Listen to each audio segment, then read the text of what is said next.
Today, while you were doing whatever you were doing, Earth was hit. Not threatened, not narrowly missed. Hit.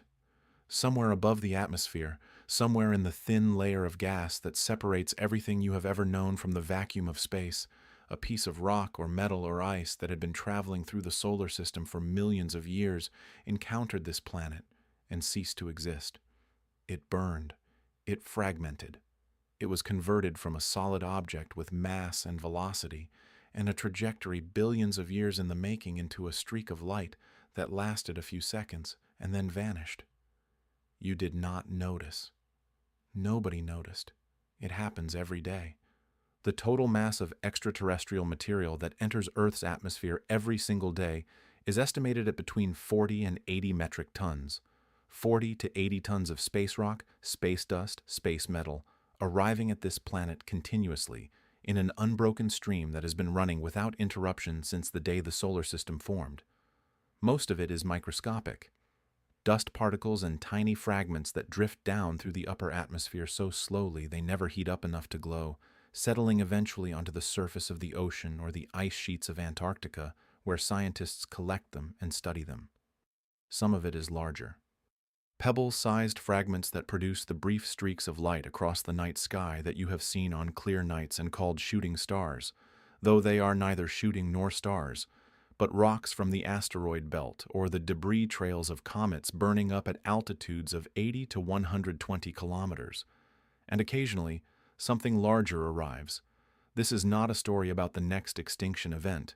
It is not a warning about an incoming asteroid currently on a collision course with Earth. No such asteroid is known to exist, and the people whose job it is to look for one are looking very carefully with increasingly powerful instruments. This is a different kind of story. It is the story of a planet that has been under continuous bombardment for 4.5 billion years, that has absorbed impacts large enough to boil the oceans and small enough to drift undetected onto the rooftops of sleeping cities, and that is still here, still orbiting, still maintaining liquid water on its surface and a breathable atmosphere above it and a biosphere of extraordinary complexity within it. A planet that by every statistical expectation should have been sterilized by cosmic impacts multiple times over, and was not. The question that sits at the center of this story is not when the next big one will arrive. The question is why the big ones arrive so rarely, why the threshold between the constant light show of daily meteors and the civilization-ending impactors that appear in the geological record is so vast. Why the solar system, which formed from a chaotic cloud of gas and dust and rock in which collisions were continuous and violent and planet reshaping, has settled into a configuration that produces devastating impacts on timescales of tens of millions of years rather than thousands. Why this particular planet, orbiting this particular star, in this particular region of the galaxy, is situated in what amounts to the most fortunate gravitational neighborhood in the known universe. The answer is not luck, or rather, luck is not the complete answer. What surrounds this planet is a system, not a system anyone designed, not a system that was constructed with Earth's survival in mind. A system that emerged from the same chaotic physical processes that created the solar system itself, that operates through gravity and orbital mechanics and the accumulated consequences of 4.5 billion years of celestial bodies interacting with each other, and that happens through a combination of specific circumstances that are remarkable even by cosmic standards to function as a layered planetary defense that has kept the most dangerous impactors at bay for long enough that something on the surface had time to develop the complexity required to notice it was there. To understand how that system works, you need to start at the beginning. Not the beginning of life, or the beginning of complex organisms, or the beginning of the civilization that is asking these questions. The beginning of the bombardment itself. The period in the early solar system when the conditions were so violent, so saturated with impactors, that the surfaces of every rocky body in the inner solar system were being continuously reshaped by collisions at a rate that would be unrecognizable compared to anything observable today. 4.5 billion years ago, the solar system did not exist. What existed was a vast rotating disk of gas and dust surrounding a young star that had just ignited its nuclear furnace. Within that disk, particles collided and stuck together. Small clusters became larger clusters. Larger clusters grew into bodies with enough mass to pull other material toward them gravitationally. Those bodies grew into planetesimals, kilometer-sized objects with genuine gravitational influence, and the planetesimals collided and merged and grew into the planets. This process, called accretion, was not gentle. It was continuous high, velocity bombardment at every scale simultaneously. The entire inner solar system was a shooting gallery. Every surface that existed was being struck constantly by objects ranging from dust grains to bodies the size of small moons. The evidence of this early violence is preserved in the most obvious place available to anyone standing on Earth and looking up on a clear night: the moon. The surface of the moon is covered in craters, overlapping craters, craters within craters, a geological record of bombardment so dense that every square kilometer of lunar surface bears the scars of multiple major impacts. The moon has no atmosphere to erode those craters, no tectonic activity to recycle the crust, no liquid water to wear down the rims. What is written there in rock is a direct archive of what the early inner solar system looked like, and what it looked like was relentless. The period of heaviest bombardment, called the Late Heavy Bombardment, peaked approximately 4 billion years ago. During this period, the inner solar system experienced a dramatic spike in impact rates thought to be caused by a gravitational instability among the giant outer planets that scattered enormous numbers of objects from the outer solar system inward. The moon received hundreds of large impacts during this period. The craters visible today as the dark regions on the lunar surface, the Maria, are the solidified remnants of impact basins so large that the impacts that created them melted the surrounding rock, flooding the craters with magma that cooled into the dark plains visible from Earth. Some of those impact basins are over 1,000 kilometers across. Earth received the same bombardment. The evidence is largely erased by plate tectonics and erosion and the continuous recycling of the crust, but the physics was identical. Earth, larger than the moon, and therefore gravitationally more attractive to incoming objects, absorbed a comparable or greater number of impacts during this period. The early Earth's oceans were probably vaporized multiple times by the largest impacts. The surface was repeatedly sterilized. If life existed during this period, and there is evidence suggesting it might have, it existed in whatever refugia survived the bombardment, possibly deep in the ocean near hydrothermal vents, possibly underground, clinging to existence through one of the most hostile periods in the history of the inner solar system. Then the bombardment rate declined, slowly at first, then more rapidly, as the reservoir of impactors was depleted. Objects that were going to collide with something collided and were removed from the inventory. Objects in unstable orbits were either ejected from the solar system or absorbed by a planet or the sun. The chaotic early solar system gradually settled into a more ordered configuration, with the surviving planets occupying stable orbits and the remaining debris concentrated in specific regions. The asteroid belt between Mars and Jupiter and the Kuiper belt beyond Neptune kept largely in place by the gravitational influence of the giant outer planets. By the time complex multicellular life was developing in Earth's oceans, roughly 600 million years ago, the impact rate had declined to something approaching its current level. Catastrophic impacts capable of ending a major evolutionary lineage were occurring on timescales of tens of millions of years, rather than thousands. The solar system had not become safe. It had become survivable.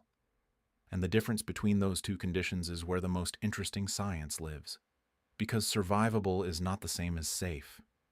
66 million years ago, an object approximately 10 to 15 kilometers in diameter arrived at the top of Earth's atmosphere traveling at roughly 20 kilometers per second and struck what is now the Yucatan Peninsula of Mexico.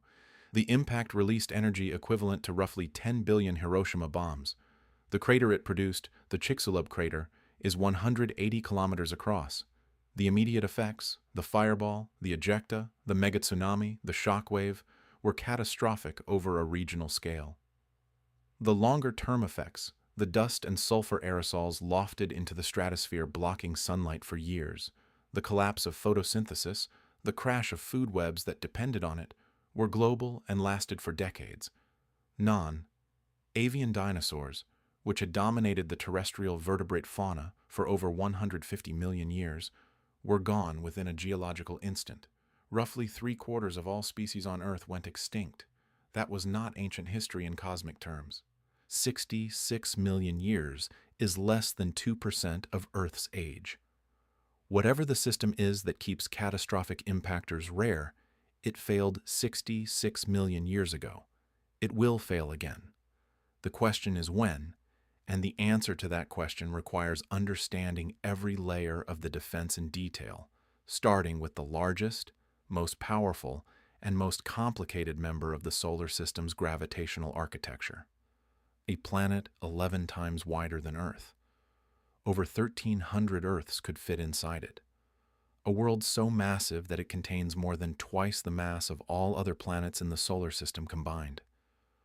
A world that has been intercepting objects headed for the inner solar system for billions of years, absorbing some, deflecting others, reshaping the orbital landscape through which every potential impactor must travel before it can reach this planet. The giant. The shield. The most important planet in the solar system for reasons that have nothing to do with its size, and everything to do with where it sits and how its gravity shapes the neighborhood around it. If you have been here from the beginning of this story, you already know that what is coming next is not a simple answer. The solar system does not have a simple guardian. It has a system. And the system is stranger and more layered and more contingent than anything a human engineer would have designed. Nocturnal space exists to follow stories like this one all the way down to where they actually live, past the simple answers and into the physics that makes those answers possible. Subscribe if you have not. Turn on notifications, because the story of what stands between this planet and the objects that could end it is one of the most remarkable things happening in this corner of the universe. And we are only just beginning. The giant is next, and what it has done to protect this planet and what it has done to threaten it is not what most people expect. On the 16th of July, 1994, astronomers around the world pointed every available telescope at Jupiter and waited. What they were about to witness had never been observed in recorded human history. A comet was going to hit a planet. Not a small comet. Not a grazing impact on the outer atmosphere. A fragmented chain of 20, one separate pieces, each one a mountain, sized ball of ice and rock, was about to strike the largest planet in the solar system in sequence, one after another, over the course of 6 days. The event had been predicted. The trajectory had been calculated. The timing was known. And still, when the first fragment made contact, what the data showed exceeded every expectation the scientific community had set. The first fragment, designated Fragment A, struck Jupiter's southern hemisphere at approximately 60 kilometers per second. 60 kilometers per second. For context, a rifle bullet travels at roughly 1 kilometer per second. The fragment was moving at 60 times that velocity when it hit. The fireball produced by the impact rose 3,000 kilometers above the cloud tops of Jupiter, visible through telescopes from Earth as a brilliant flash against the darkness of the planet's limb. The dark scar left behind in Jupiter's atmosphere after the fireball cooled was larger than the diameter of Earth. One fragment, one impact. A wound in the atmosphere of another planet the size of this entire world.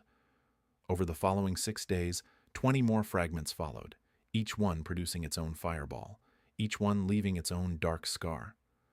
The cumulative energy released by the entire impact sequence was estimated at roughly 600 times the total nuclear arsenal of Earth. The combined scars left on Jupiter's atmosphere formed a chain of dark spots in the southern hemisphere visible through amateur telescopes from Earth's surface for weeks after the final impact. Astronomers who had spent their careers studying planetary atmospheres watched in silence as Jupiter absorbed over 6 days more total energy than the impact that killed the dinosaurs. The comet was called Shoemaker, Levy 9. It had been discovered the previous year by astronomers Carolyn and Eugene Shoemaker and David Levy, who noticed that its appearance was unusual. Instead of a single nucleus surrounded by a coma, it showed a train of fragments, like pearls on a string, each fragment surrounded by its own coma.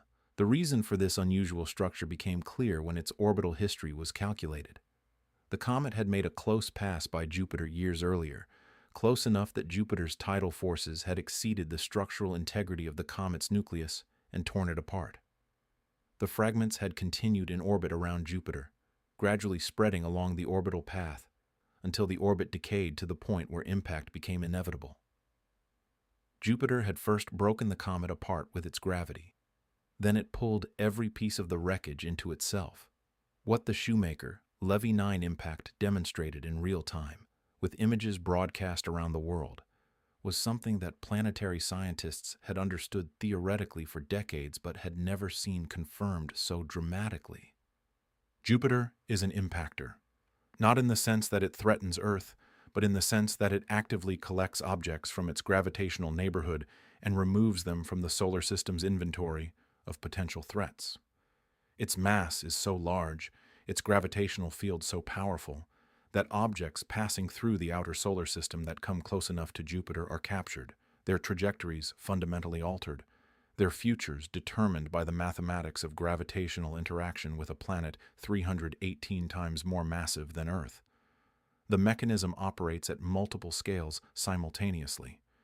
At the largest scale, Jupiter's gravitational influence extends across an enormous volume of space. Objects entering the inner solar system from the Kuiper belt or the Oort cloud, the vast reservoirs of icy bodies in the outer solar system, often do so on trajectories that bring them close to Jupiter.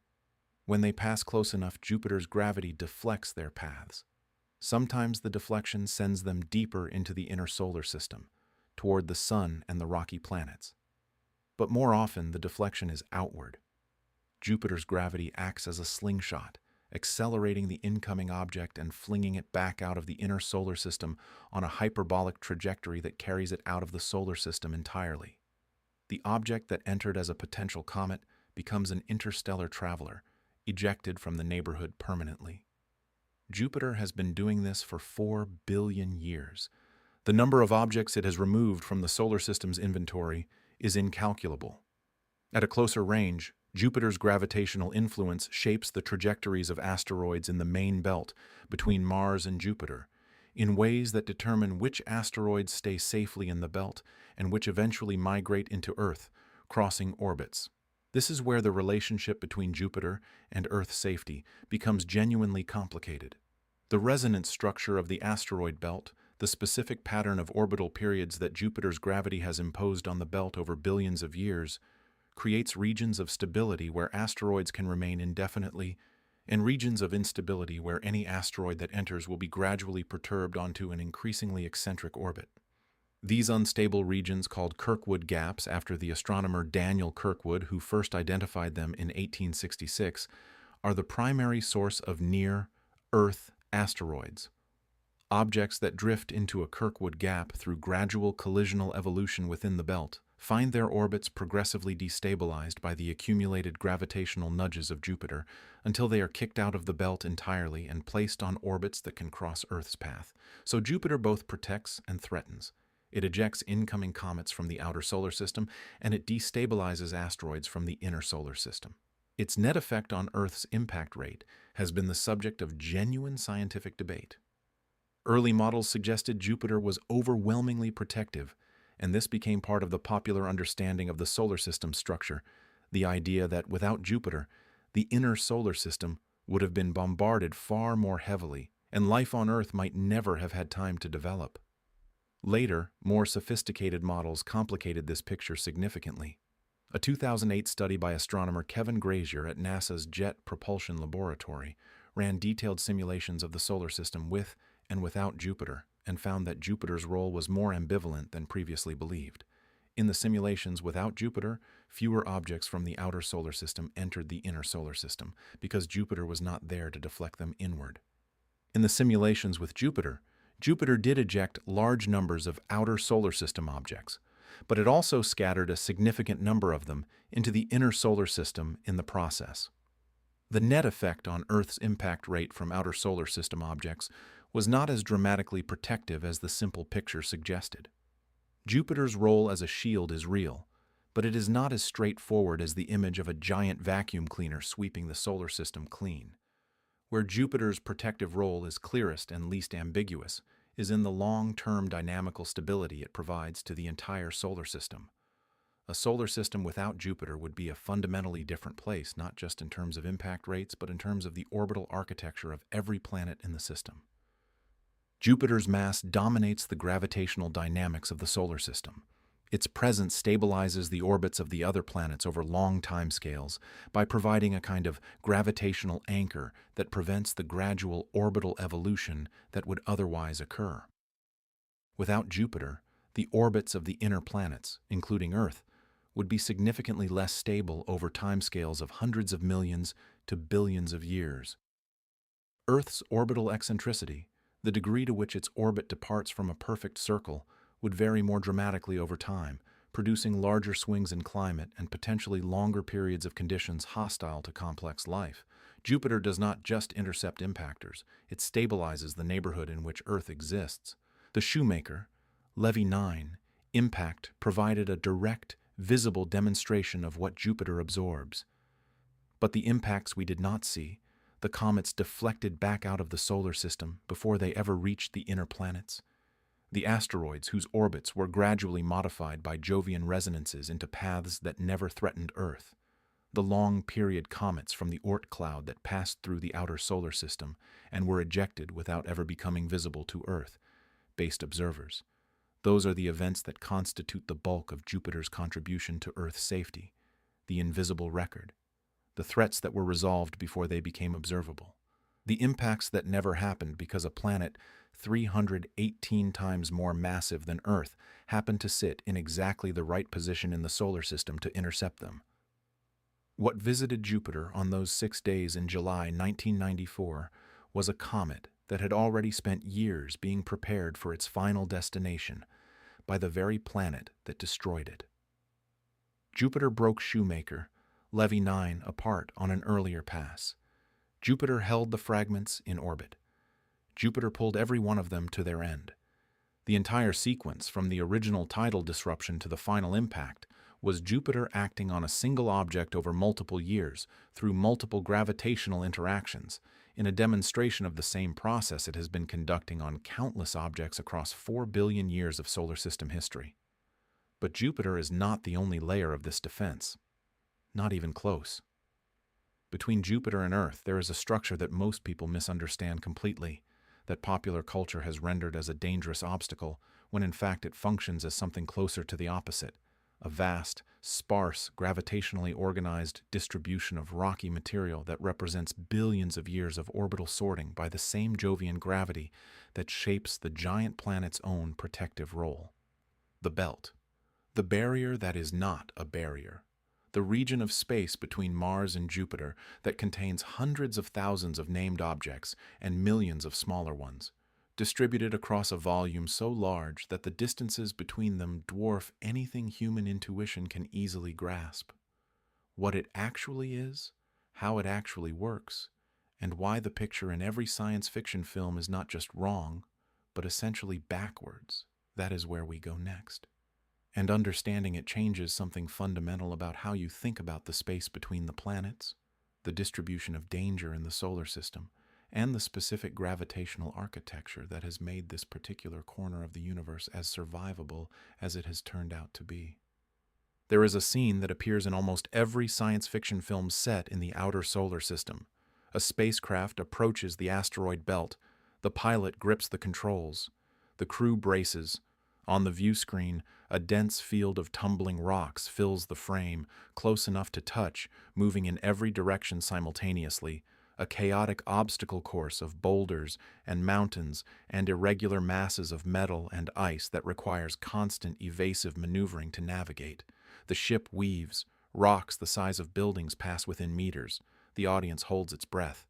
The asteroid belt is presented as one of the most dangerous environments in the solar system, a region so densely packed with hazardous material that only the most skilled pilot could hope to cross it intact.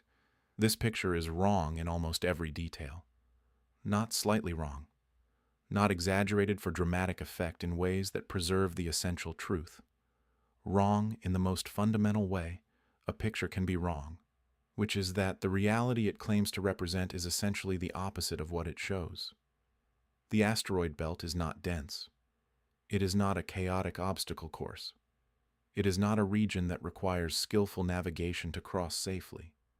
It is one of the most sparsely populated regions of space in the entire solar system, a vast empty volume in which the distances between objects are so large that the probability of a spacecraft passing through it and encountering any object at all, without specifically targeting one, is negligibly small.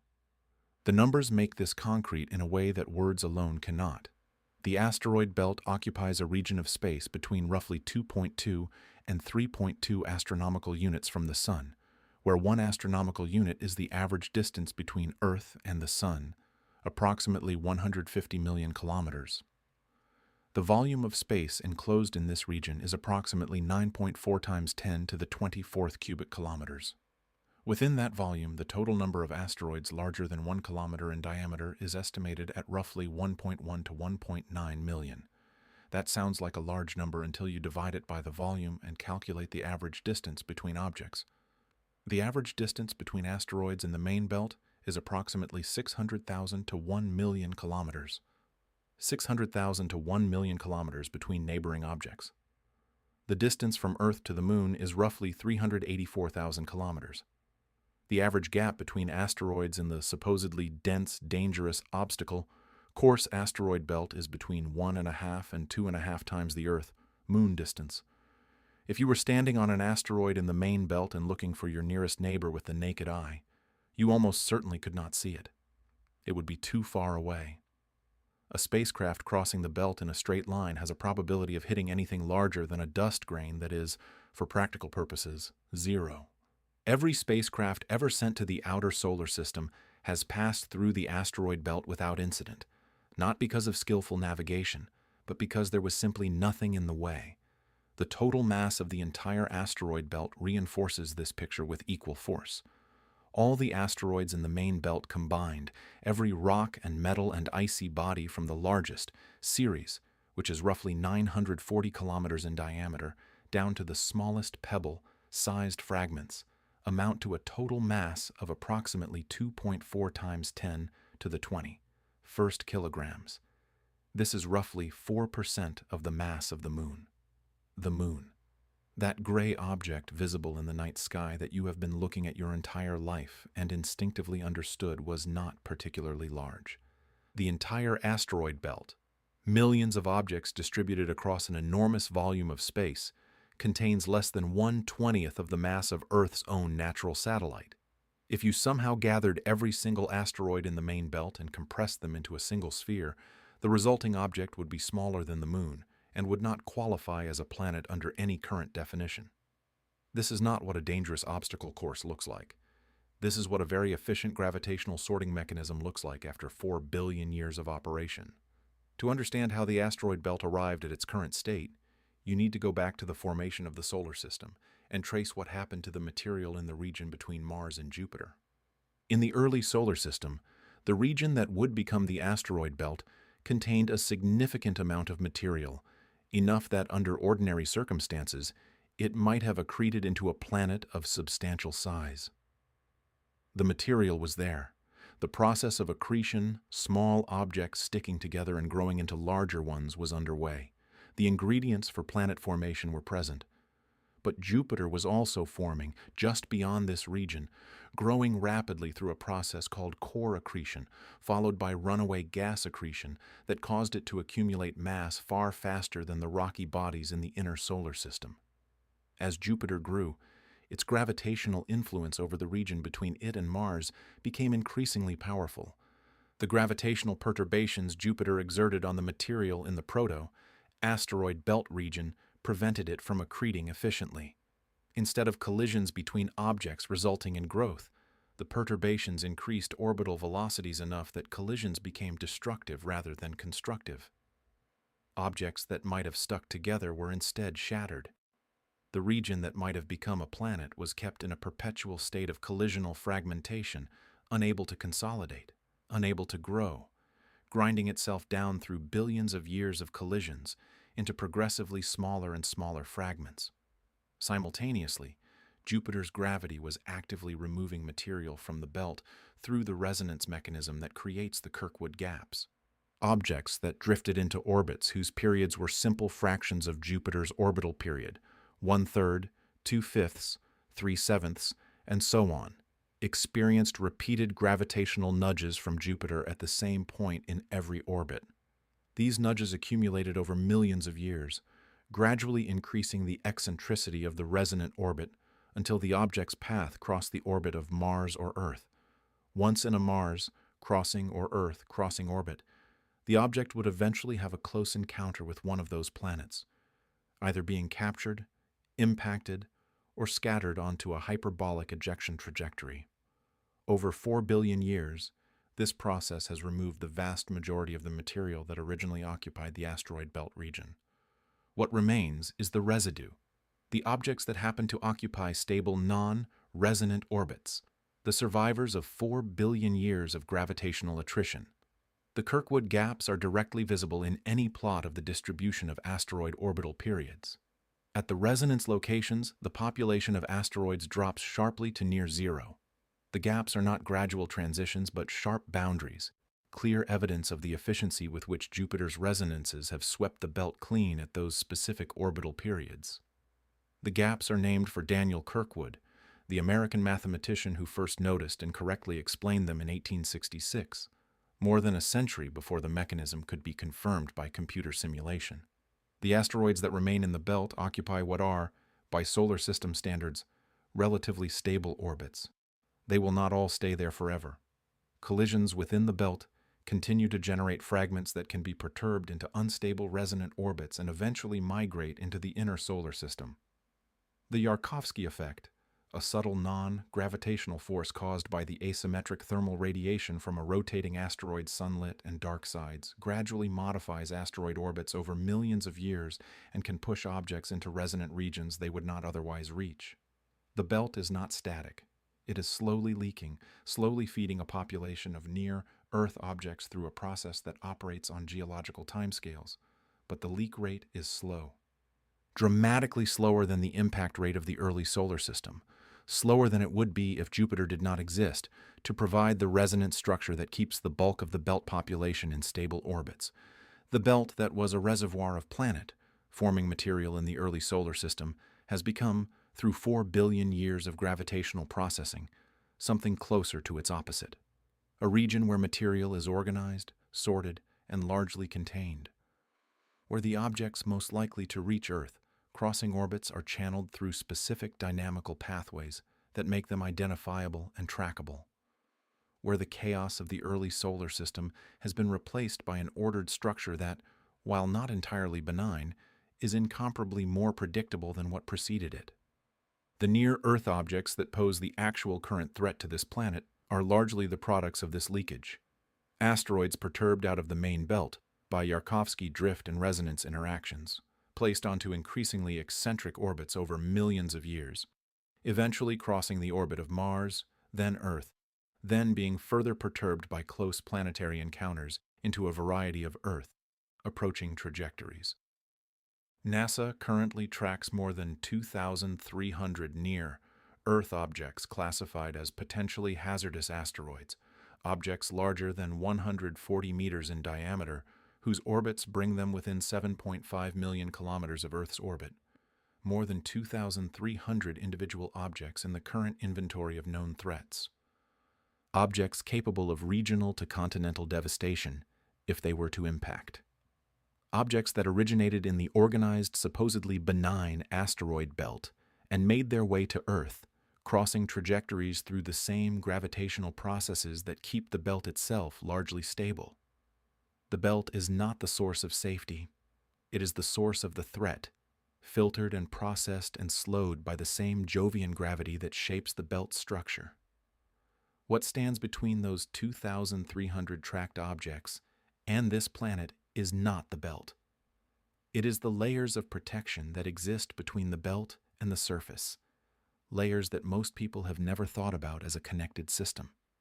A magnetosphere extending tens of thousands of kilometers into space, deflecting charged particles and solar wind with a quiet efficiency that has been operating for billions of years.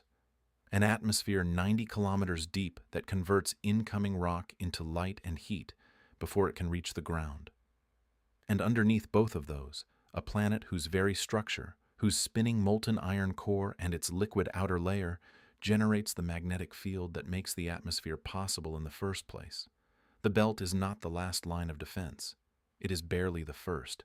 And the system that lies between it and you, the layers you have lived inside your entire life without ever thinking of them as planetary armor, is where the most remarkable physics of this entire story lives.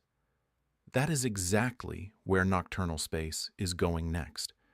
And if this is the kind of thinking that finds you in the quiet hours, that patient excavation of things you thought you already understood, then you already know what this channel is for. Subscribe. Turn on notifications. Because the next layer of this defense is one that most people know exists, but almost nobody has thought about clearly. The invisible shield. The one that was not designed. The one that makes everything else possible. The one that, right now, while you are listening to this, is quietly deflecting the sun's continuous assault on the atmosphere you are breathing. It has been running without interruption for billions of years. It requires no maintenance. It has no off switch. And the fact that it exists at all is one of the more improbable pieces of good fortune in the history of this planet. Right now, at this exact moment, the sun is firing at you. Not metaphorically. Not in the loose, poetic sense that sunlight warms the skin and powers photosynthesis and drives the weather systems that determine whether tomorrow will be clear or overcast. In a direct, physical, measurable sense, the sun is continuously projecting a stream of charged particles outward in every direction at speeds between 400 and 800 kilometers per second. Protons, electrons, alpha particles, helium nuclei, a plasma of ionized material flowing away from the sun's corona in a continuous invisible wind that fills the entire solar system, pressing outward past Mercury and Venus and Earth and Mars and the asteroid belt and Jupiter and all the way to the heliopause, the boundary where the sun's influence finally gives way to the interstellar medium roughly 120 astronomical units from the sun. This solar wind is not gentle. At Earth's distance from the sun, the particle density of the solar wind is roughly 5 to 10 particles per cubic centimeter, which sounds sparse until you calculate the flux, the number of particles crossing a given area per second. At Earth's orbit, the solar wind delivers approximately 3 billion particles per square centimeter per second to any surface facing the sun. 3 billion per square centimeter per second. Continuously. Every second of every day for the entire history of the solar system. And beyond the steady baseline of the solar wind, the sun periodically produces events of dramatically greater intensity. Solar flares and coronal mass ejections, events where the sun releases enormous quantities of charged particles and electromagnetic radiation in concentrated bursts, can deliver particle fluxes and radiation doses orders of magnitude above the background solar wind in the space of hours. On Mars, this bombardment operates essentially unimpeded. Mars lost its global magnetic field billions of years ago when its smaller iron core cooled and solidified, ending the convective motion that had generated the field. Without a magnetic field, the solar wind interacts directly with the Martian upper atmosphere.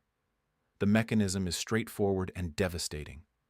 Charged particles from the solar wind transfer momentum to atoms and molecules in the upper atmosphere, giving them enough energy to escape Mars's gravitational pull entirely. This process, called atmospheric sputtering, has been operating on Mars for approximately 4 billion years, since the magnetic field collapsed. The result is visible in Mars' current atmosphere, which is less than 1% as dense as Earth's, cold enough that liquid water cannot exist on the surface, and thin enough that unshielded ultraviolet radiation sterilizes any surface exposed to sunlight. Mars was not always like this. Geological evidence preserved in the Martian surface tells a different story. Ancient river valleys, lake beds, deltaic sediment deposits that could only have formed in the presence of persistent liquid water, a northern hemisphere that may have held an ocean. Mars had liquid water on its surface for hundreds of millions of years in its early history, which means it had an atmosphere thick enough to maintain surface temperatures above zero and pressures high enough to keep water liquid. It had the conditions, at least in some sense, for the chemistry that on Earth eventually produced life. Then the magnetic field collapsed. The solar wind went to work on the atmosphere. Over hundreds of millions of years, the Martian atmosphere was stripped away, The water followed it into space or froze into the polar ice caps and subsurface permafrost, and the warm, wet Mars of the ancient past became the cold, dry, radiation-scoured Mars of today. Earth did not share this fate. The reason Earth did not share this fate is a sphere of liquid iron, roughly 2,300 kilometers in radius, sitting at the center of this planet, surrounding an inner core of solid iron, roughly 1,200 kilometers in radius, both rotating at slightly different rates from the solid mantle and crust above them. The outer core is hot enough to remain liquid, approximately 4,000 to 5,000 degrees Celsius, kept from solidifying by a combination of the heat left over from Earth's formation and accretion, the heat generated by the decay of radioactive elements concentrated in the core region, and the latent heat released as the inner core slowly solidifies over geological time. The outer core convects, with hotter material rising and cooler material sinking in patterns driven by the same thermal buoyancy that drives convection in a pot of heated water. And because the material convecting is electrically conducting liquid iron, and because it is doing so in a rotating reference frame, the combination of convection and rotation generates electric currents within the outer core, and those electric currents generate a magnetic field. This is the geodynamo, the mechanism by which Earth's rotation and its internal heat budget combine to produce the magnetic field that makes this planet habitable. It is not a simple mechanism. The equations that describe magnetohydrodynamics, the physics of electrically conducting fluids and magnetic fields, are among the most complex in classical physics, and the specific way in which Earth's geodynamo operates, the pattern of convection cells in the outer core, the interaction between the magnetic field it generates and the rotation of the planet, the feedback loops that maintain the field's stability against perturbations, is still an area of active research. Computer simulations of the geodynamo require some of the most powerful supercomputers available, and still cannot fully reproduce all the features of Earth's observed magnetic field. But the output of this complex internal machinery is something of extraordinary simplicity and effectiveness. A magnetic field that extends from Earth's core outward through the mantle and crust and atmosphere, and far into surrounding space, creating a region of space called the Magnetosphere, in which the structure of the magnetic field determines the behavior of charged particles. The magnetosphere is not a thin shell around the planet. It is a vast three-dimensional structure extending roughly 60,000 kilometers toward the sun on the sunward side, compressed by the pressure of the solar wind, and stretching hundreds of thousands of kilometers away from the sun on the night side, in an elongated tail shaped by the continuous pressure of that same solar wind. When the solar wind encounters the magnetosphere, it does not pass through. The charged particles of the solar wind cannot easily cross magnetic field lines. Instead, the solar wind is deflected around the magnetosphere, flowing around the boundary, called the magnetopause, and continuing outward in the space around Earth rather than through it. The magnetosphere acts as an aerodynamic obstacle in the flow of the solar wind, creating a bow shock ahead of the planet where the solar wind is abruptly slowed and deflected, similar in structure to the bow wave of a ship moving through water. The solar wind flows around this obstacle, and what reaches Earth's surface is not the full force of the solar wind, but a dramatically attenuated fraction of it. The effectiveness of this deflection is remarkable. The vast majority of solar wind particles that approach Earth are turned aside by the magnetosphere and never interact with the atmosphere at all.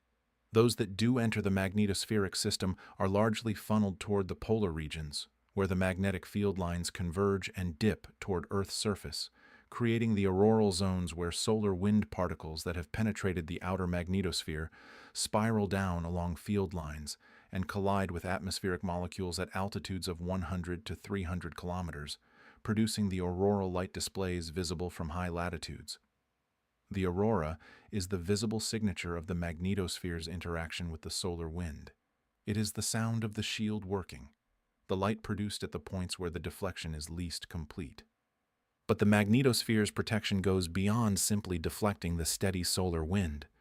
During coronal mass ejections, when the sun releases a concentrated burst of magnetized plasma carrying billions of tons of material at speeds of up to 3,000 kilometers per second, The magnetosphere is the primary defense against the consequences.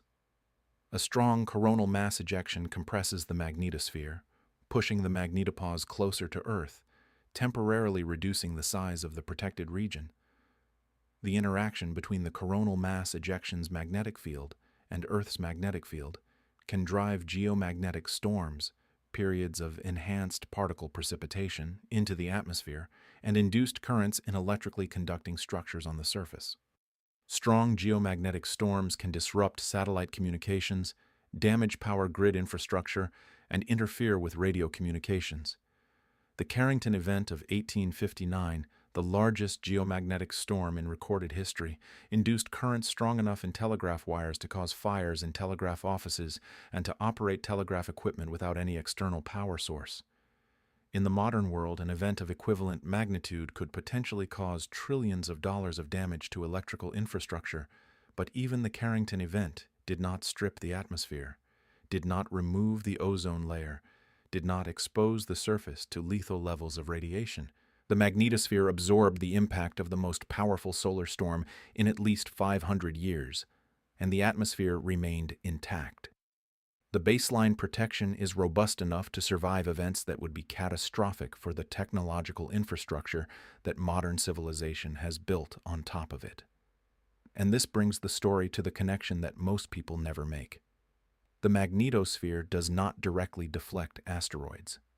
Asteroids are not charged particles and do not respond to magnetic fields in any meaningful way for objects of their size and composition. The magnetosphere's contribution to planetary defense against impactors is indirect but foundational. It preserves the atmosphere.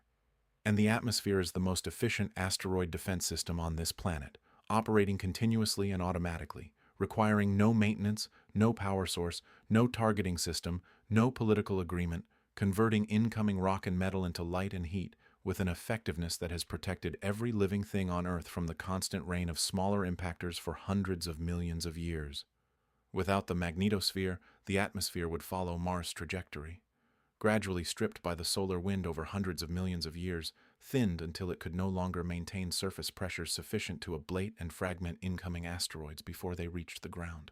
On a Mars, like Earth with a thin atmosphere, the Chelyabinsk event of 2013, where a 20-meter asteroid released the energy of 30 Hiroshima bombs in the atmosphere above Russia and injured over 1,000 people, would have been a ground impact, a crater, a regional catastrophe rather than a spectacular light show that shattered windows and bruised people who happened to be looking in the wrong direction at the wrong moment. The Chelyabinsk asteroid was destroyed by the atmosphere. The atmosphere was preserved by the magnetosphere. The magnetosphere was generated by the geodynamo. The geodynamo was powered by the internal heat and rotation of a planet whose specific size and composition and formation history produced exactly the conditions needed to keep the outer core liquid and convecting for 4.5 billion years. Each layer depends on the layer beneath it. Remove any one component and the system degrades, slowly at first, and then catastrophically, until the surface is exposed to an environment that no complex life as we know it could survive. The magnetosphere is not a nice-to-have feature of a planet that would otherwise be reasonably habitable. It is a prerequisite, the foundation on which every other layer of protection is built, the reason the atmosphere still exists, the reason the atmosphere can still do its job, the reason that when you step outside tomorrow morning and look up at a clear blue sky, what you are seeing is not the default condition of a rocky planet at this distance from this type of star. What you are seeing is the Uthunsh foot of a system running continuously, invisibly, 4,000 kilometers beneath your feet, that has been keeping this atmosphere in place since before the first multicellular organism drew its first breath in a warm, shallow sea. And the atmosphere itself, that last and most visible layer of planetary defense, the one you can see and breathe and feel on your face when the wind moves, the one that burns incoming rock to ash and distributes the energy harmlessly as heat and light across an entire hemisphere of sky, is where the physics of planetary protection becomes most immediate and most personal, because the atmosphere is the layer that operates on human timescales, not millions of years, not geological epochs, seconds. It is the layer where the story of cosmic bombardment resolves itself into events that people have witnessed with their own eyes, recorded on video, felt as a pressure wave against their chests on an ordinary winter morning in a Russian city that nobody outside Russia had heard of until a rock from the asteroid belt arrived without warning and reminded an entire planet that the bombardment had not stopped. That story, the story of what the atmosphere actually does when it meets an incoming impactor, of how it fails and when it succeeds, and where the boundary lies between the events it handles effortlessly and the events it cannot stop, is where we go next. And it starts with the physics of a rock moving at 20 kilometers per second, meeting a wall of gas. On the morning of February 15th, 2013, at 9:20 local time, the residents of Chelyabinsk, a Russian industrial city of roughly 1 million people situated in the southern Ural Mountains, were going about their ordinary Friday morning routines. Children were arriving at school, workers were opening offices, drivers were navigating the morning commute through streets covered in the packed snow typical of a Russian February. The sky was clear and bright, the kind of sharp winter morning where the low sun throws long shadows across the snow and the air is cold enough to make your breath visible. At 9:20 and 26 seconds, the sky turned white. Not the white of clouds or overcast. The white of something burning at tens of thousands of degrees entering the atmosphere from the south, southeast at a shallow angle, producing a fireball brighter than the sun that was visible across 6 Russian regions and parts of Kazakhstan, a streak of light so intense that people standing in its path instinctively looked away or shielded their eyes. Dashcam footage from dozens of vehicles captured the event from multiple angles simultaneously, because Russia's high rate of insurance fraud had made dashboard cameras nearly universal in Russian vehicles by that point. Security cameras recorded it. Cell phones captured it. The event was documented in real time from more perspectives than almost any natural phenomenon in history. 32.5 seconds after the fireball first appeared, at an altitude of approximately 29.7 kilometers above the city of Chelyabinsk, the object exploded. The explosion was not a collision with the ground. The object never reached the ground in any meaningful sense. What happened at 29.7 kilometers altitude was an airburst, a phenomenon that occurs when an incoming object is subjected to aerodynamic pressure so extreme that it exceeds the structural integrity of the rock and causes the entire object to disintegrate explosively in the atmosphere. The pressure wave produced by this disintegration radiated outward from the point of the explosion at the speed of sound, expanding in all directions, eventually reaching the surface of the Earth roughly 2.5 minutes after the explosion itself. When it arrived, it shattered windows across an area of roughly 200 square kilometers, collapsed a section of a zinc factory roof, and injured approximately 1,500 people, the vast majority from glass fragments. The energy released by the Chelyabinsk airburst was later calculated at approximately 500 kilotons of TNT equivalent. This is roughly 35 times the energy of the atomic bomb dropped on Hiroshima. It was the largest known natural object to enter Earth's atmosphere since the Tunguska event of 1908, when a somewhat larger object produced an airburst over a remote region of Siberian forest that flattened approximately 2,000 square kilometers of trees. The Chelyabinsk object, a stony asteroid approximately 17 to 20 meters in diameter, had not been detected before its arrival. No telescope had found it. No warning had been issued. It arrived without announcement, the way every impactor in history has arrived until the very recent development of systematic asteroid detection programs, and the atmosphere dealt with it before it could reach the ground. This is what the atmosphere does. This is its function as a layer of planetary defense. Every second of every day, objects ranging from dust grains to multi-meter fragments encounter the upper atmosphere and are destroyed by a physical process so efficient, so automatic, and so energetically favorable that it requires no external mechanism to operate. The physics is straightforward. An object moving at 20 kilometers per second encounters gas molecules that are, relative to the incoming object, essentially stationary. The object cannot move those molecules out of the way quickly enough to avoid compressing them. The compressed gas ahead of the object heats to extreme temperatures through a process called ram pressure compression. the heat transfers to the surface of the object through radiation and conduction. The surface material heats, melts, and ablates, stripping away in a continuous process called ablation that removes material from the object's surface and deposits it as a trail of glowing vapor and tiny particles behind the object. For small objects, this process is complete before the object reaches the surface. The object is entirely consumed by the combined effects of ram pressure heating and ablation, converted from a solid rock into a cloud of vapor and fine particles that disperses harmlessly through the upper atmosphere. For slightly larger objects, the ablation process removes significant mass, but does not completely destroy the object before it reaches the lower atmosphere or the surface. These objects produce meteorites, fragments that survive atmospheric entry and reach the ground.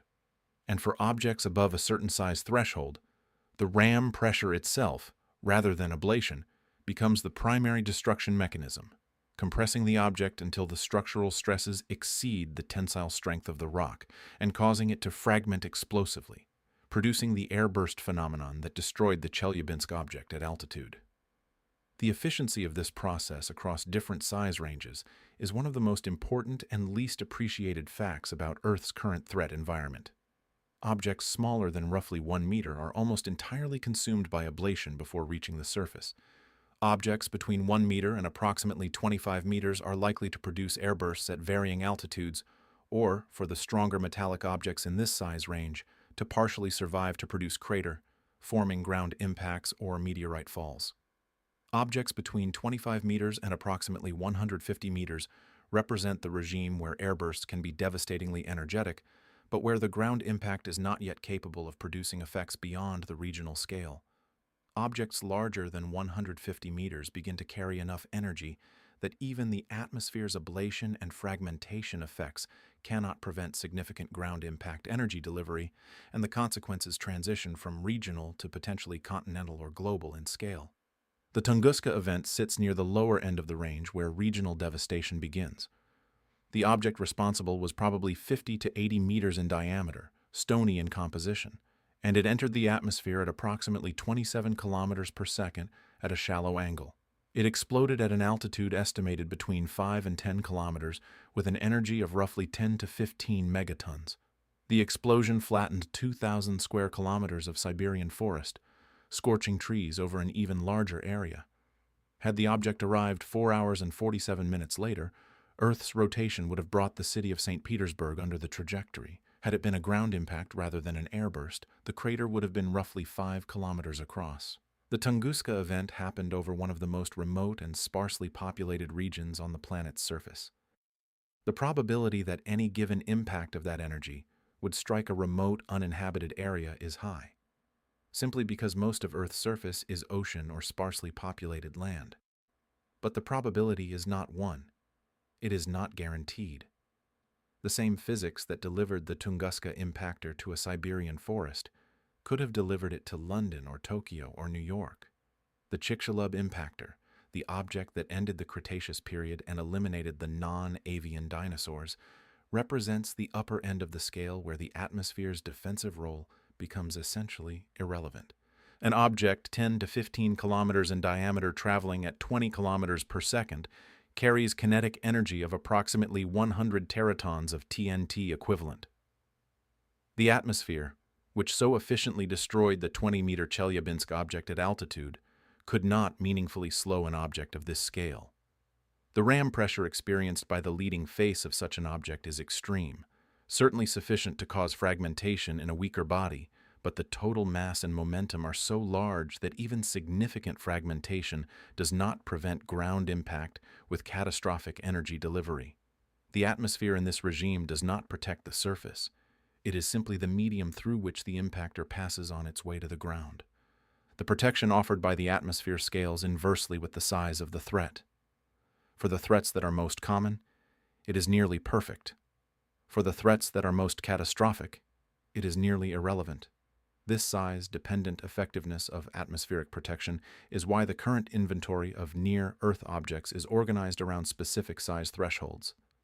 The 140-meter threshold used by NASA to define potentially hazardous asteroids is not arbitrary.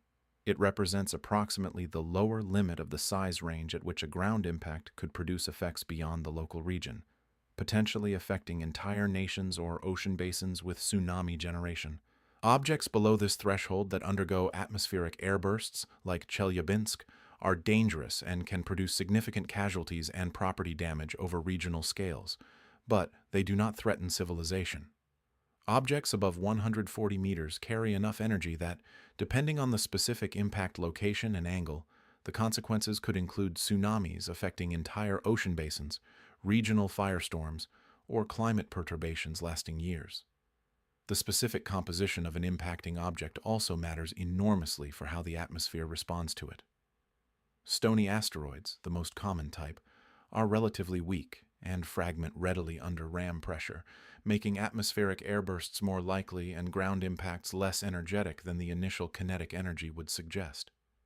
Iron meteorites, representing the metallic cores of differentiated parent bodies, are significantly stronger and more resistant to fragmentation, meaning that iron objects of a given size are more likely to survive atmospheric passage and deliver their energy directly to the surface.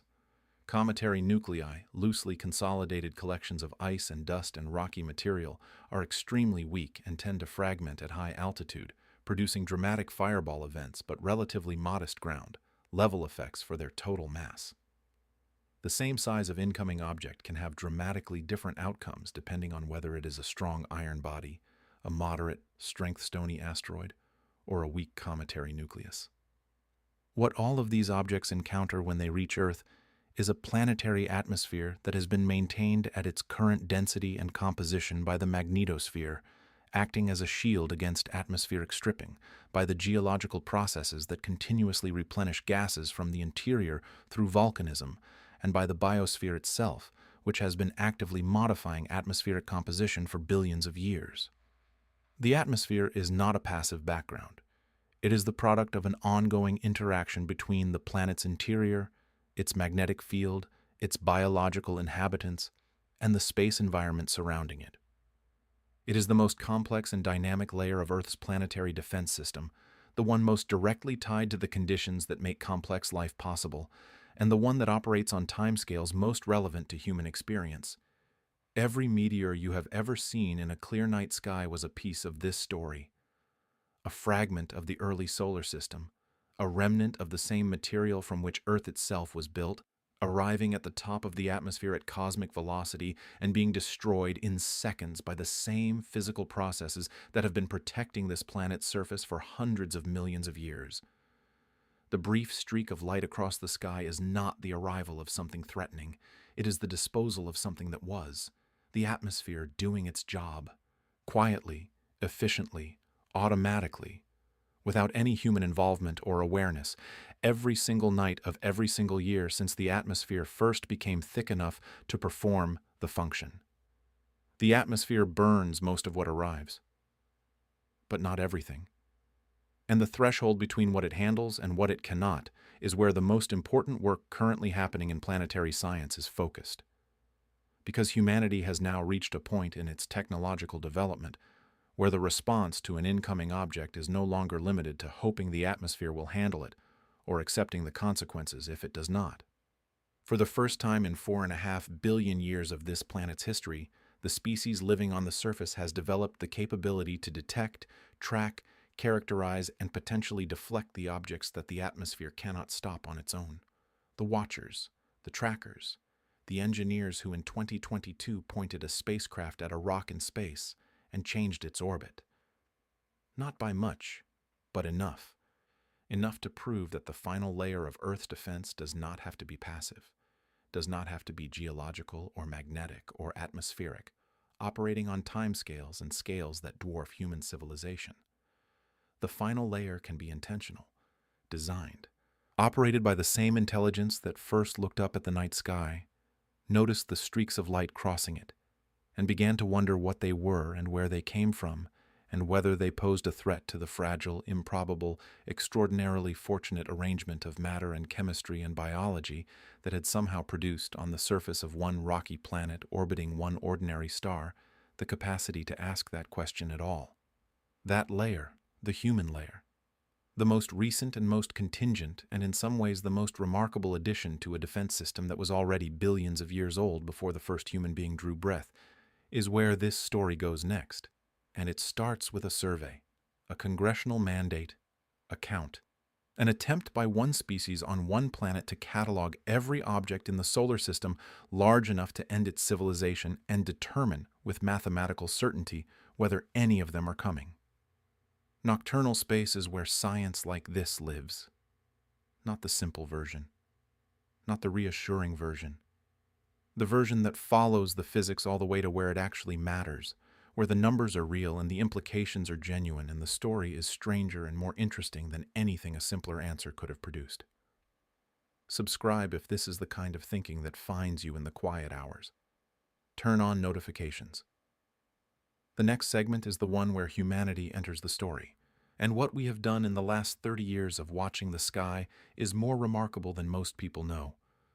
On the night of March 23, 1993, astronomers Carolyn and Eugene Shoemaker and David Levy were conducting a routine survey of the sky from the Palomar Observatory in California, scanning for near-Earth objects using a 46-centimeter Schmidt telescope and photographic film plates.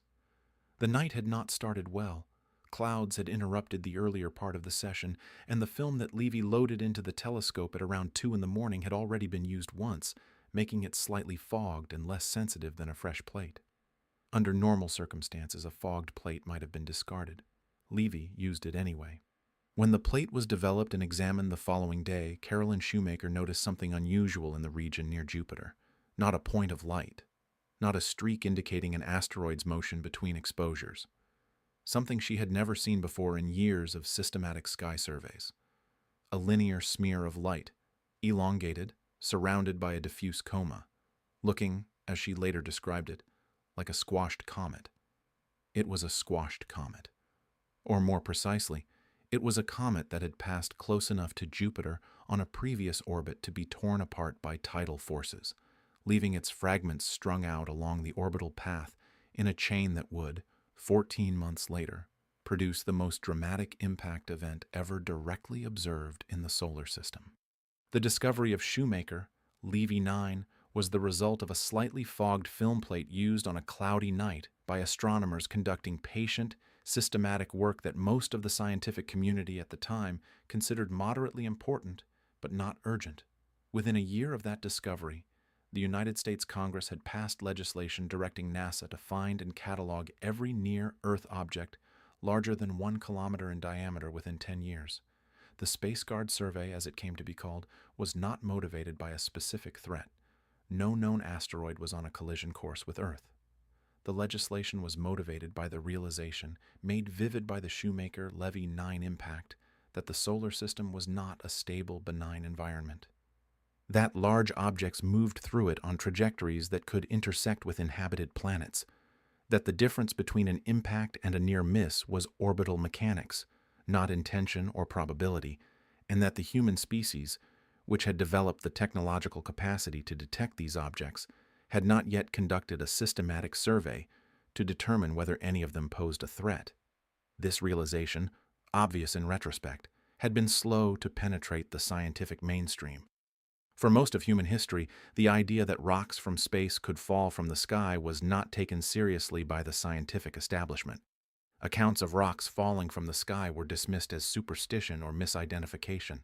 The French Academy of Sciences famously declared in 1772 that stones could not fall from the sky because there were no stones in the sky, a statement that was wrong in every respect but reflected the prevailing scientific consensus of the time.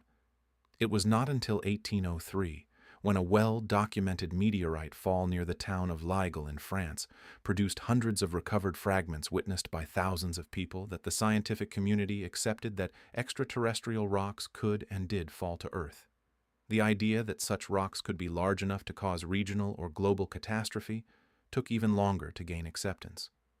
The discovery of the Chicxulub crater in the 1970s and 1980s and the subsequent confirmation that its formation coincided precisely with the end, Cretaceous mass extinction event was the moment when the scientific consensus shifted definitively. The geological record was unambiguous. A large extraterrestrial impact had occurred. It had coincided with the most dramatic biological discontinuity in the last 100 million years. The non-avian dinosaurs had been eliminated. The cause and the effect were connected, and if it had happened once in the geological record, it could happen again. The question was not whether Earth would be struck by a civilization, threatening impactor in the future. The question was whether we would see it coming. The SpaceGuard survey established the framework for answering that question. Its mandate was specific and achievable. Find 90% of all near-Earth objects larger than 1 kilometer in diameter. Objects in this size range carry enough kinetic energy on impact to cause effects of at least regional and potentially global scale. A 1-kilometer impactor striking land would produce a crater roughly 15 to 20 kilometers across and release energy equivalent to millions of megatons of TNT, enough to trigger widespread fires, inject enormous quantities of dust and aerosols into the stratosphere, and potentially cause significant climate disruption lasting years. A 1-kilometer impactor striking ocean would generate tsunamis capable of inundating coastlines across entire ocean basins. Finding 90% of such objects would not guarantee safety against the remaining 10%, but it would provide the most threatening objects with decades of warning time if any were found to be on Earth, crossing trajectories. By 2010, 2 years after the original deadline, NASA announced that the survey had effectively met its goal. Approximately 981 near-Earth objects larger than 1 kilometer in diameter had been identified. The current estimate places the total population of kilometer plus near-Earth objects at roughly 1,000, suggesting that the survey had found the substantial majority of the largest and most dangerous objects. The result of the survey, the finding that received less attention than it perhaps deserved given its significance, was that none of the identified objects posed a significant impact risk to Earth within the next 100 years. The largest known near-Earth objects, the ones capable of causing civilization, scale catastrophe, were catalogued, their orbits precisely determined, and their future trajectories calculated. None of them were coming. This was genuinely good news. But the survey's completion also clarified the nature of the remaining problem. 1 kilometer was not the only dangerous size. The congressional mandate had focused on kilometer, plus objects for practical reasons, primarily because they were bright enough to be found with the telescopes available in the 1990s, and their impact consequences were unambiguously civilization, threatening. But objects significantly smaller than 1 kilometer were also capable of causing mass casualties and regional devastation. The 2005 NASA Authorization Act extended the survey mandate to include objects down to 140 meters in diameter, setting a completion target of 90% discovery by 2020. This target has not been met. Current estimates suggest that approximately 40% of near-Earth objects in the 140-meter-plus size range have been identified. The majority remain unknown. The gap between what has been found and what exists drives the current generation of asteroid detection programs. Several ground-based survey systems operate continuously, scanning the sky night after night in systematic patterns designed to detect the faint moving points of light that distinguish asteroids from background stars. The Catalina Sky Survey, operating from telescopes in Arizona, has been one of the most productive discovery programs, consistently finding more new near-Earth objects per year than any other single survey. The Panoramic Survey Telescope and Rapid Response System, known as PAN-STARS, operates from Hawaii and combines wide, field imaging with automated data processing to scan large areas of sky with high sensitivity.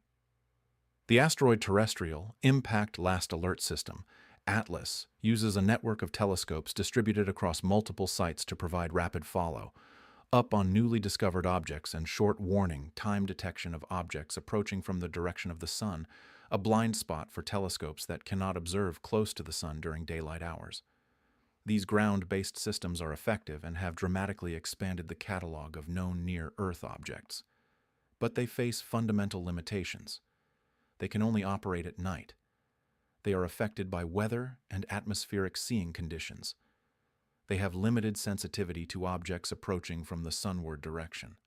And they operate in the visual wavelength range, where dark, carbon-rich asteroids that absorb most of the sunlight hitting them can be significantly harder to detect than brighter, more reflective objects of the same size. The Chelyabinsk object, which arrived from a direction close to the Sun, was not detected by any of the operating survey systems before its impact.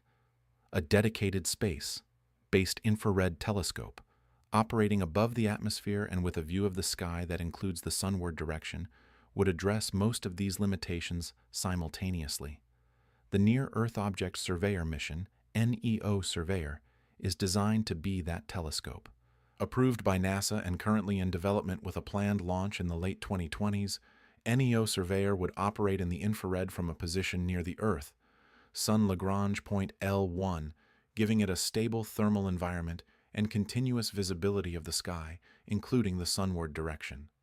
Infrared detection is particularly effective for dark asteroids because all objects emit thermal radiation proportional to their temperature regardless of how much visible light they reflect, making infrared surveys less biased toward bright objects than optical surveys. Models suggest that NEO Surveyor could find 90% of near-Earth objects larger than 140 meters within its first decade of operation, substantially completing the survey that ground-based systems have struggled to achieve. But detection is only the first step. Knowing that a specific object exists, knowing its orbital parameters, knowing that its calculated trajectory brings it close to Earth on a specific date decades in the future, knowing all of that to high precision is necessary but not sufficient. The question that follows detection, the question that turns the survey from an astronomical exercise into a planetary defense operation, is what can be done about it.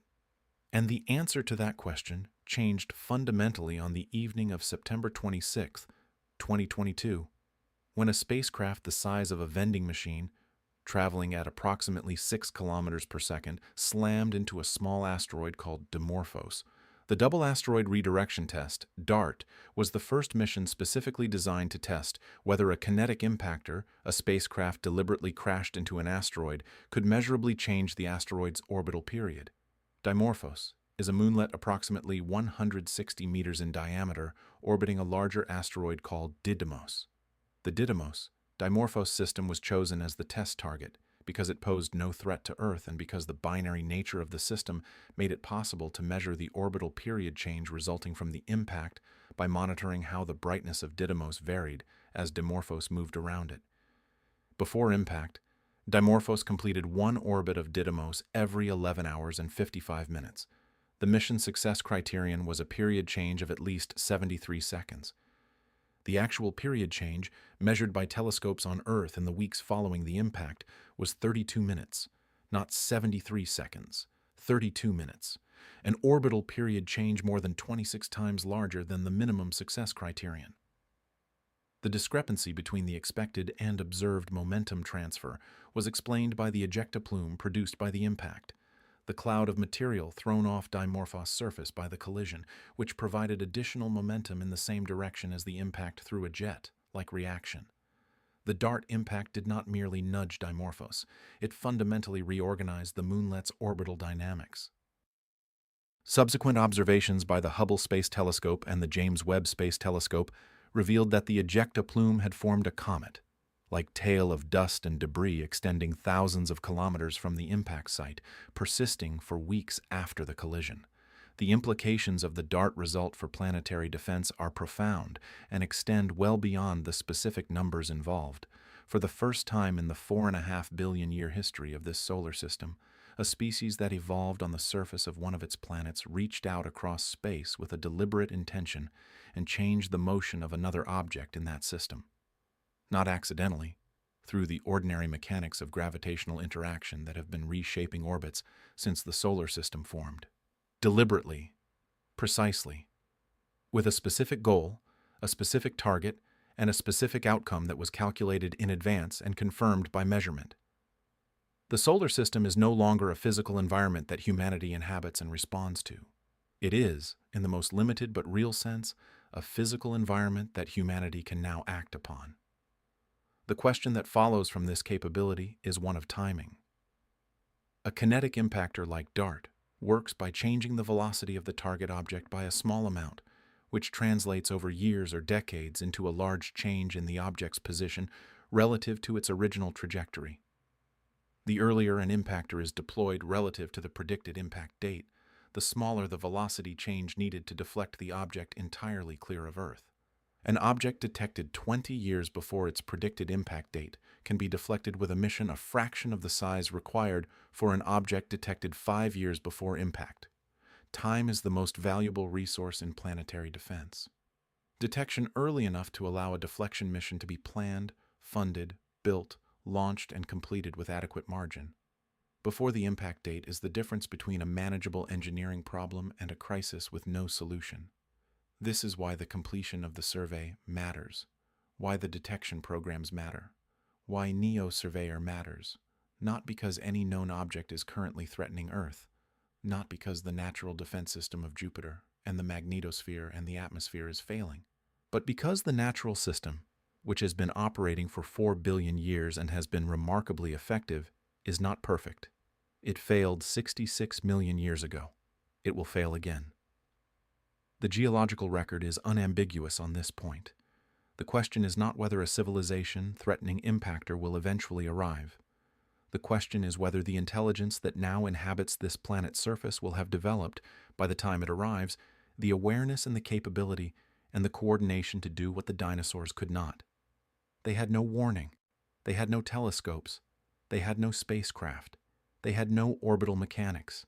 They had no institutions capable of organizing a response across the timescales required. They had no knowledge that the rock arriving at the top of the atmosphere at 20 kilometers per second was anything other than a sudden, inexplicable brightness in the sky, the last thing many of them ever saw. We have all of those things. We have the surveys and the tracking systems and the deflection technology and the mathematical framework to identify threats decades in advance and respond to them with sufficient lead time. What we have not yet done is complete the inventory. Find the remaining 60% of potentially hazardous asteroids in the 140-meter plus range. Close the gap between what is known and what is out there. Finish the work that the discovery of Shoemaker-Levy 9 made urgent 30 years ago, and that the technology of the current decade has made achievable. The last segment of this story is where all of these threads converge. The natural defense system that has protected this planet for 4 billion years. The human layer that has been added to it in the last 30 years. The odds, real and calculated and stripped of both false reassurance and false alarm. And the question that sits underneath all of it, the one that the physics and the history and the data all eventually point toward, not whether Earth will be hit, but whether the thing that makes this planet worth protecting, the extraordinary, improbable arrangement of circumstances that produced intelligence on its surface, will still be here when the next serious test arrives. There is a specific kind of anxiety that attaches itself to the idea of asteroid impact. A particular flavor of dread that is different from other existential concerns, different from climate change or pandemic or political instability, not because it is more likely, but because of its character, its arbitrariness, its indifference. A rock that has been traveling through the solar system for 4 billion years, that has never interacted with anything biological, that has no relationship whatsoever to anything humanity has done or failed to do, arrives at a specific point in space at a specific moment in time, and the consequences are determined entirely by whether Earth happens to be at that same point at that same moment. No warning in the ordinary sense, no negotiation, no gradual escalation that provides time for adaptation. Just orbital mechanics, playing out with mathematical precision, indifferent to what is in the way. This anxiety is understandable. It is also, when examined carefully against the actual numbers, somewhat different in character from what most people imagine, not smaller necessarily, not more or less rational, but different. Because the actual probability landscape of asteroid impact risk, when laid out clearly with real numbers derived from real surveys and real observations and real orbital calculations, tells a story that is simultaneously more reassuring and more interesting than either the dismissive version, the one that says, "Do not worry, it will never happen," or the catastrophist version, the one that treats civilization, ending impact as an imminent and probable event. Start with the numbers that are most directly relevant to anyone living on this planet today.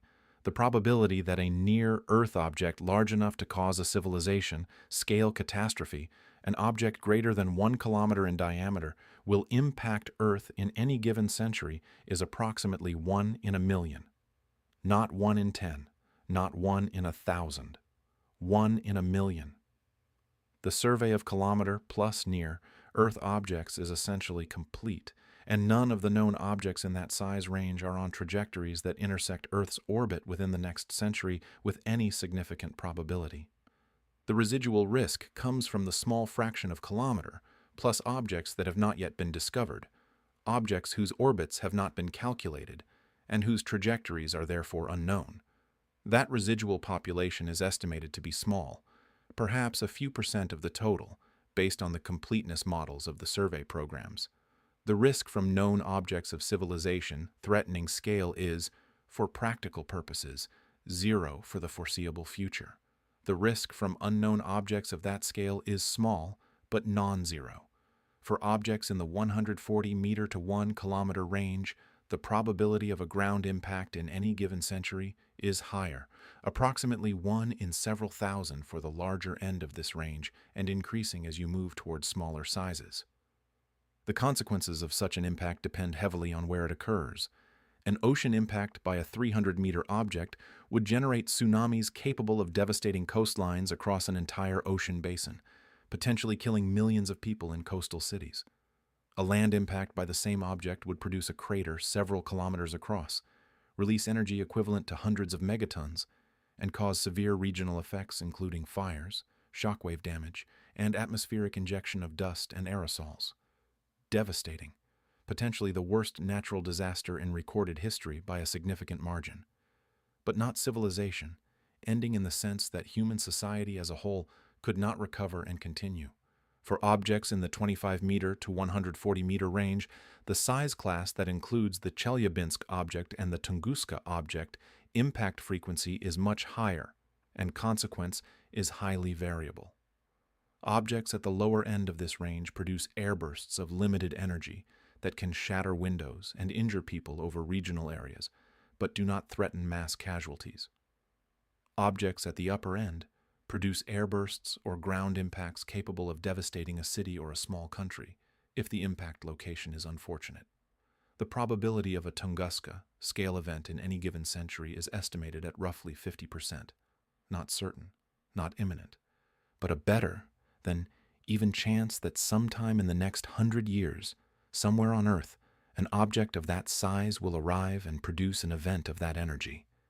These numbers, when assembled into a complete picture, produce a risk distribution with a specific and important shape. The most catastrophic events are the rarest. The most frequent events are the least catastrophic. The intermediate range, objects capable of regional to national scale devastation, represents the regime where the combination of impact probability and consequence produces the highest expected damage over long timescales, and where the current gap in the survey, the 60% of 140-meter plus objects that have not yet been found, represents the most significant remaining uncertainty in the overall risk assessment. The rational response to this distribution is not panic. It is also not dismissal. It is the response that the planetary science community has been gradually constructing over the last 30 years. Systematic survey, orbital determination, hazard assessment, deflection technology development, international coordination frameworks, a continuous, patient, methodical effort to convert unknown risks into known ones and to develop the capability to respond to known risks before they become imminent ones. This is not dramatic work in the way that DART's impact was dramatic. Most of it is unglamorous. Telescope time, data processing, orbit fitting, committee meetings, budget negotiations, the ordinary infrastructure of organized human response to an understood threat. But it is work that, if continued and completed, will give humanity something that no previous civilization in the history of this planet has possessed: a complete inventory of the objects capable of ending it, with enough advance notice to do something about the ones that are coming. The window in which this work can be done is not unlimited, not because the asteroid threat becomes more acute over time. The impact rate is essentially constant on human timescales, varying only slightly as Earth moves through different regions of the solar system's structure over millions of years. The window is constrained by a different dynamic, one that operates on the timescale of centuries rather than geological epochs. The capability to conduct this survey, to build and operate the telescopes and space missions required to complete the inventory, to develop and demonstrate deflection technologies, to establish international frameworks for deciding how to respond to a detected threat. All of this depends on the maintenance of a technological civilization of sufficient complexity and resource availability to support it. That civilization is not guaranteed to persist indefinitely. It is the most complex and energy-intensive arrangement of human social organization in the history of the species, and it is subject to its own set of threats and instabilities that have nothing to do with asteroid impact. There is a strange recursion here that is worth sitting with for a moment. The thing that makes asteroid impact a manageable problem, rather than an inevitable catastrophe, is the existence of a civilization sophisticated enough to find the asteroids and deflect them. The thing that makes such a civilization possible is a period of geological and biological stability on the surface of a planet that has been protected from catastrophic impacts by the layered defense system that this entire story has been describing. The civilization exists because the defense worked. The defense can now be augmented by the civilization. The loop is closed. The species that was shaped by the impact history of this planet is now, for the first time, in a position to shape that history in return. This is not a small thing. In the 4.5 billion-year history of Earth, through the late heavy bombardment and the Chicxulub impact, and the thousands of smaller impacts that dot the geological record, and the billions of objects that were deflected by Jupiter and absorbed by the asteroid belt and burned by the atmosphere before they could cause lasting harm, through all of that, the process was entirely one, directional. The solar system acted on Earth. Earth received. The organisms on Earth's surface survived or did not survive, adapted or did not adapt. But in no case did anything on Earth's surface reach back into the solar system and change the trajectory of what was coming. That changed on September 26, 2022. The change was small. Dimorphos is not a threat to Earth. The orbital period change achieved by DART, while larger than expected, was measured in minutes, not hours or days. The technology demonstrated is a beginning, not a complete solution. But the principle is established. The capability exists. The proof of concept is confirmed. A species that evolved on this planet has demonstrated that it can alter the orbital mechanics of another body in the solar system. The solar system is no longer purely a source of threats to be endured. It is, in the most limited but real and unprecedented sense, an environment that can be managed. The geological record places this moment in perspective. The fossil record shows that complex multicellular life on Earth has survived for approximately 600 million years through multiple mass extinction events, including at least 5 that qualify as major, each one eliminating the majority of species alive at the time. Life has survived. Individual lineages have not. The non-avian dinosaurs were the dominant large-bodied terrestrial vertebrates for 165 million years. They were eliminated in what is, geologically speaking, an instant. The mammals that survived the end, Cretaceous extinction, and eventually gave rise to the primate lineage that produced humanity, were small, nocturnal, ecologically marginal animals at the time of the Chicxulub impact. The fact that anything on Earth's surface eventually developed the intelligence and the technology to look up at the sky and start cataloging the rocks was contingent on an asteroid impact that seemed, from the perspective of any organism alive at the time, like the end of everything. The timing of the current moment, the convergence of the capability to detect and deflect asteroid threats with the period of relative impact quiescence that has characterized the last 66 million years, is not something to be taken for granted. The natural defense system has been working. Jupiter has been deflecting outer solar system objects. The asteroid belt has been slowly leaking near Earth objects at a rate low enough that the intervals between civilization-threatening impacts are measured in tens of millions of years. The atmosphere has been burning the smaller material continuously. The magnetosphere has been preserving the atmosphere. The geodynamo has been running without interruption. All of these systems have been operating simultaneously, in a configuration that has been stable enough, for long enough that a species with the cognitive capacity to understand them could develop on the surface and begin, slowly and imperfectly, and with enormous effort, to supplement them. The window is open. Whether it remains open long enough for the survey to be completed, for the deflection technology to be fully developed, for the international frameworks to be established and tested, for the entire apparatus of deliberate planetary defense to reach the level of maturity where it could actually respond effectively to a detected threat of the most serious kind, that is not determined by orbital mechanics. It is determined by choices. Political choices about funding for survey missions and space telescopes. Scientific choices about research priorities. Institutional choices about international cooperation and information sharing. The physics is understood. The technology is demonstrated. The remaining constraints are human. There is a particular quality to the night sky when you understand what is in it. Not the simplified version, the one that presents the stars as ancient and fixed and eternal, the darkness between them as simply empty, the occasional meteor as a picturesque reminder of the solar system's complexity. The version that includes the full picture. The 2,300 tracked potentially hazardous asteroids whose orbits are calculated and monitored and whose trajectories are known to not intersect Earth's orbit within the current century.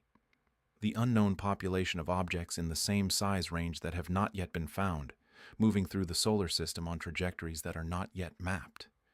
Jupiter sitting beyond the asteroid belt, enormous and indifferent, deflecting some of what comes in from the outer solar system and occasionally redirecting other things toward the inner planets. Not a guardian in any intentional sense, but a gravitational fact whose consequences include the relative safety of this region of space. The magnetosphere extending tens of thousands of kilometers above your head, invisible and silent and continuously operational, maintaining the atmosphere that burns the smaller fragments before they reach the ground. The geodynamo 4,000 kilometers beneath your feet, the liquid iron rotating at a slightly different rate from the planet above it, generating the field that makes the magnetosphere possible. All of it running, all of it connected.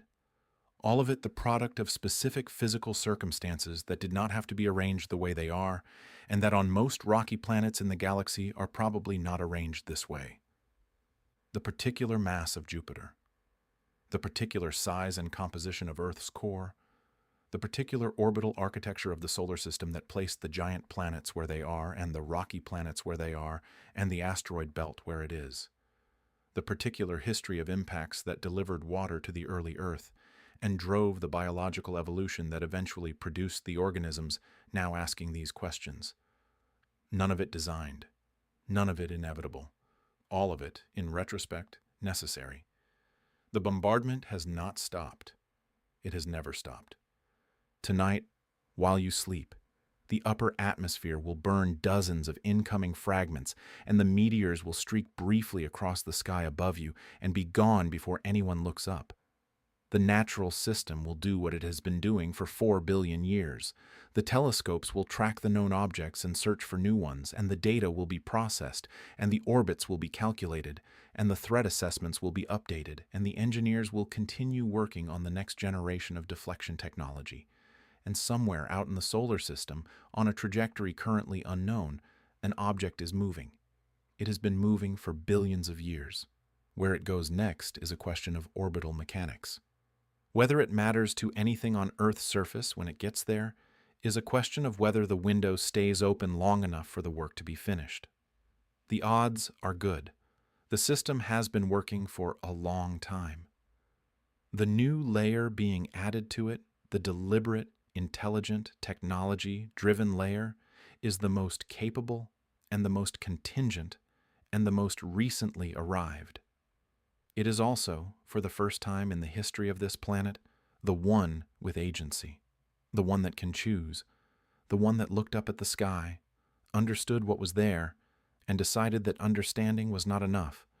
If this is the kind of thinking that stays with you after the screen goes dark, that quiet awareness of the systems running around and beneath and above you while the ordinary world continues on its surface, then nocturnal space is exactly where you belong. Every video on this channel starts with a question that sounds manageable and follows it somewhere most people never go. Subscribe, turn on notifications, leave the word SHIELD in the comments if you made it here. Just that word. So we know you followed the whole thing, so we know you looked up. The bombardment continues. The window is open. And for the first time in 4.5 billion years, something on this planet is watching back.